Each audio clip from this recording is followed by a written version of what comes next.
انا عرفت على فكره ادوس على الزرار اللي في دماغي عن طريق التمرين بتاع المايند انكورنج الحلقه اللي فاتت، وقدرت ان انا اسكت دماغي شويه.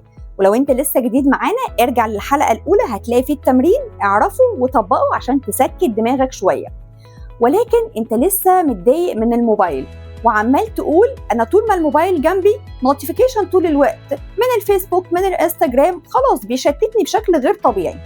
تعالى لي كده مدير لما نعمل مايند سيت شيفت، انا هبطل تشتت لما اسيب الموبايل. المفهوم الصح بيقول اللي انت هتبطل تشتت لما توقف الاشعارات اللي جوه دماغك، مش الاشعارات بتاعه الموبايل.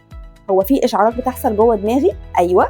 في علم الاعصاب النيورو ساينس بيقول ان الاشعارات اللي جوه دماغك هي دي اللي بتشتتك وبتخرجك بره اللي انت مركز في حاجه بنسبه 60% اعلى من الاشعارات اللي جايه من الموبايل. ودي حاجه اسمها internal triggers، انك تحس كده بالقلق المفاجئ، او تحس ان انت ايه ده انا ناسي حاجه ورايا، او خاطره كده تيجي في بالك تحس ان انت محتاج تاخد فيها موقف، او مكالمه عاوز تعملها، او زياره انت مش عارف ايه، او حاجه نسيت تشتريها. اشعارات طول الوقت من دماغك. هتقولي طب ما انا اتعلمت في التمرين اللي فات ان انا اقدر اسكتها شويه واشتغل فيها. الاشعارات دي مش محتاجه بس اللي انت تسكتها، الاشعارات الزحمه اللي في دماغك دي محتاجه اللي انت تفرغها، تنزلها على ورقه، علشان انت مش هتركز لما تقفل الموبايل، انت هتركز لما تهدي دماغك الاول. فخطوه عمليه تقدر تعملها من النهارده، اللي انت تتعود كل يوم الصبح انك تعمل حاجه اسمها برين دامب. يعني ايه؟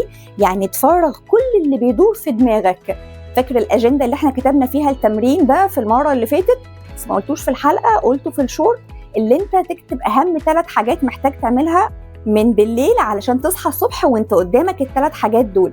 هنكمل بقى عليها كمان، اللي انا بعد ما هقرا ال3 حاجات دول هبدا افرغ كل اللي في دماغي، سواء كنت قلقان من حاجه اكتبها، سواء ورايا تو دو ليست افرغها، سواء عندي افكار كده ظهرت لي فجاه احطها، في قلق عندك معين اكتب اي حاجه تيجي في دماغك. في دراسات اتعملت من الابلايد كوجنيتيف سايكولوجي بتقول ان الدماغ بتهدى اول ما انت بتكتب الافكار اللي فيها. ايه ده؟ طب هي الدماغ بتعرف منين؟ دي لعبه عقليه انت بتلعبها مع عقلك.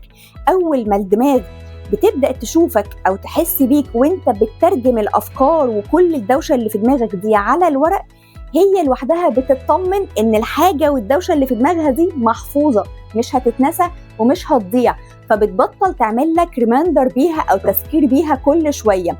جرب كده تلعب اللعبه العقليه دي، لان في الاول وفي الاخر التشتت لازم تبقى عارف ان هو داخلي مش خارجي. فاحنا عشان نتعامل معاه صح، حضرتك محتاج انك تتعامل معاه من جوه، فتفهم الدماغ شغاله ازاي، وتفهم الاشعارات اللي بتطلع طول الوقت دي اتعامل معاها ازاي.